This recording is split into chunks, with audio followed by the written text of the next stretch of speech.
안녕하세요, 랭군입니다. 성공하지 못하는 사람, 돈을 못 버는 사람들에게는 공통적인 특징이 있습니다. 저도 시간이 한참 지나서야 알게 된 부분인데요, 여러분들에게 말씀드리고자 합니다. 그것은 바로 돈에 대한 이중성입니다. 인간은 돈에 대해 이중적인 태도를 보입니다. 나는 아닐 거야 하시는 분도 계실 텐데요, 제 이야기를 끝까지 들어보시면 자가 검증하실 수 있을 것입니다. 핵심이 뭐냐면, 대부분의 사람들은 자신이 돈에 대해 이중적인 태도를 보이지 않는다고 생각하는 데 있습니다. 좀 더 정확히 이야기하면 돈에 대한 이중성을 구분할 줄조차 모릅니다. 사례를 좀 볼까요? 나중에 돈 많이 벌면 재단을 만들고 나처럼 힘든 사람들을 도와주는 일을 해야지 라는 사람들이 있습니다. 제 주위에도 이런 분들이 상당히 많습니다. 앞으로 어떻게 돈을 벌 건가요? 하고 물으면 자신이 좋아하는 일을 하면서 또는 사회에 의미 있는 일을 하면서 돈도 벌고 의미도 찾고 싶어요 라고 말합니다. 자, 이 대목에서 이 사람은 돈에 대해 이중적인 태도를 보이고 있는 것일까요? 네, 그렇습니다. 아니, 이게 뭐가 이중적이죠? 돈을 정말 많이 벌면 좋은 일에 쓰겠다는 건데 누구나 그런 꿈 있지 않나요? 라고 하는 분이 있을 텐데요. 그럼 제가 다시 묻겠습니다. 돈을 정승처럼 벌고 싶은가요? 정승처럼 쓰고 싶은가요? 둘 중 하나만 할 수 있다면 어떤 걸 하시겠어요? 아마도 후자를 선택할 겁니다. 돈은 정승처럼 벌면 천천히 벌게 되고 개처럼 벌어야 빨리 벌 수 있습니다. 좋은 일을 하기 위해서는 개처럼 벌어서 빨리 벌어야 합니다. 그리고 나서 정승처럼 쓸 수 있게 되는 겁니다. 어떻게 버느냐는 그다지 중요하지가 않습니다. 개처럼 돈을 번다는 게 불법을 이야기하는 게 아닙니다. 정승처럼 글만 쓰고 고상하게 돈을 버는 게 아니라 시장에 가서 물건도 팔고 흥정도 하고 때로는 부탁도 하면서 돈을 버는 것을 말합니다. 위 사람은 한순간도 돈을 개처럼 벌어야지 라는 생각을 안 합니다. 장사꾼이 되기를 망설이고 가치 있는 일을 해서만 돈을 벌어야 된다고 믿는 사람들입니다. 돈을 벌어서 좋은 곳에 쓰는 일에 포커싱 되어 있지 않고 타인에게 내가 좋은 사람으로 비춰지는 것만 포커싱 되어 있다는 겁니다. 그래서 돈에 대해 이중적인 태도를 보인다고 볼 수 있습니다. 사례 두 번째도 볼까요? 집값이 내릴까 무서워서 집을 사지 못하는 무주택자분들 많죠. 실거주는 거주의 목적과 재테크의 목적 두 가지가 혼재되어 있습니다. 내 집 마련하면서 기왕이면 올랐으면 좋겠다고 생각하지 내렸으면 좋겠다고 생각하는 사람은 없을 겁니다. 거주의 만족과 재테크 두 가지 의미를 두고 사람마다 각기 다른 의미를 부여합니다. 어떤 이는 거주의 만족도의 90%를 할애하고 재테크의 10%를 할애하는 반면, 어떤 이는 거주 만족도의 10%, 재테크의 90%를 할애하기도 합니다.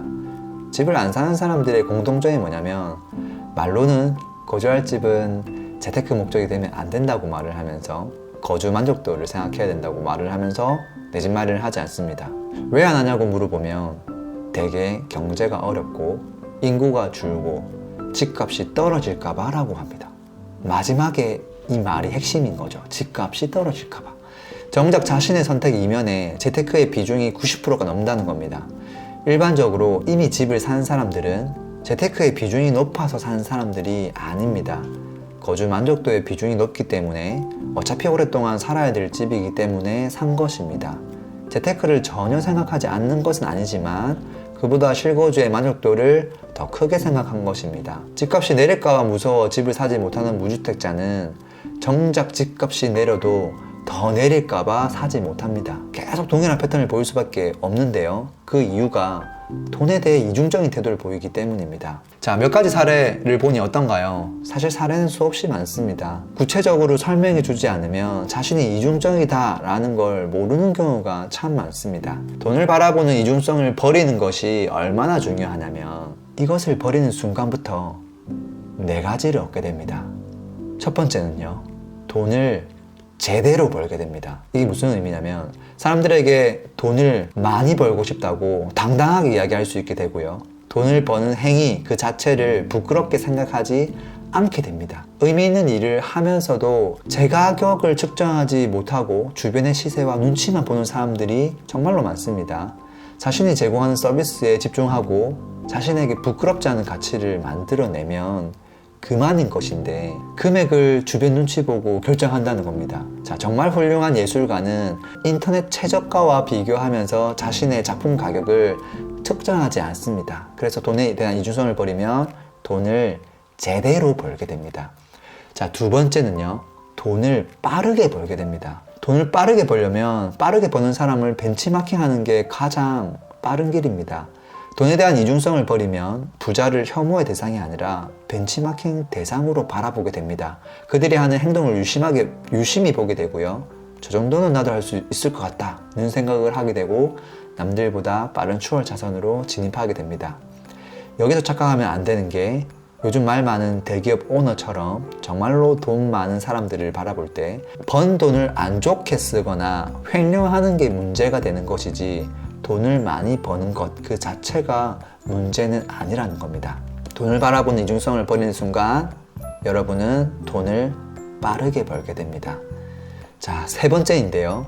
돈이 목표가 되고요. 목표가 명확해집니다. 자, 1차 목표는 내가 원하는 수준의 돈을 먼저 번다가 됩니다. 목표가 아주 심플해지고 명확해집니다. 내가 사랑하는 사람을 말이 아니라 현실에서 온전히 지킬 수 있는 상태를 먼저 만들게 됩니다. 자신감이 급상승합니다. 그러면서 다시 목표에 매진하게 되죠. 돈에 대한 이중성을 버리면 목표가 10가지가 아니라 한 가지로 명확해집니다. 마지막으로 네 번째인데요. 부자가 되는데 도움되는 사람만 곁에 두게 됩니다. 부자가 될 수 있는 사람과 부자가 될 수 없는 사람을 구분하게 됩니다. 돈에 대해 이중적인 생각을 가지고 있는 사람을 멀리하게 되는 것만으로도 더 빨리 부자가 될 수 있습니다.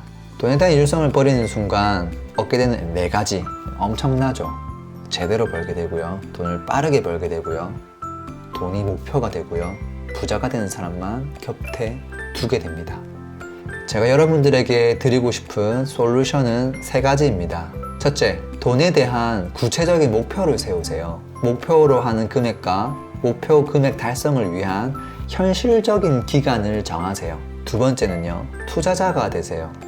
목표 금액을 달성하기 위해서는 투자가 꼭 필요합니다. 투기꾼이라는 말은 실패하는 자들과 실패가 무서워서 시작조차 못한 겁쟁이들이 만들어낸 말입니다. 셋째, 장사꾼이 되세요. 장사꾼이라는 말은 교환할 것을 생각하지 않는 게으른 소비자들이 만들어낸 말입니다. 장사꾼은 정말로 값진 행위입니다.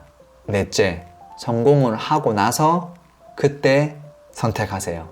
성공하고 나서 충분히 여유로울 때 선택할 수 있는 것입니다. 충분히 여유로운 인생임에도 불구하고 타인을 위해 희생하면 존경을 받을 것이고요. 인생 그 자체를 즐기면서 살면 평범한 인생으로 살아갈 것입니다. 두 가지 모두 의미가 있으니 그건 그때 가서 결정하시면 됩니다. 오늘 알려드리는 한 가지 사실, 돈에 대한 이중성, 한 가지 사실만으로는 부자가 될 수는 없지만 오늘 알려드리는 것을 모르면 결코 부자가 될 수 없습니다. 돈에 솔직해지는 것은 나쁜 것이 결코 아닙니다. 여러분의 진정한 부를 응원합니다. 저는 랭군이었습니다. 피스!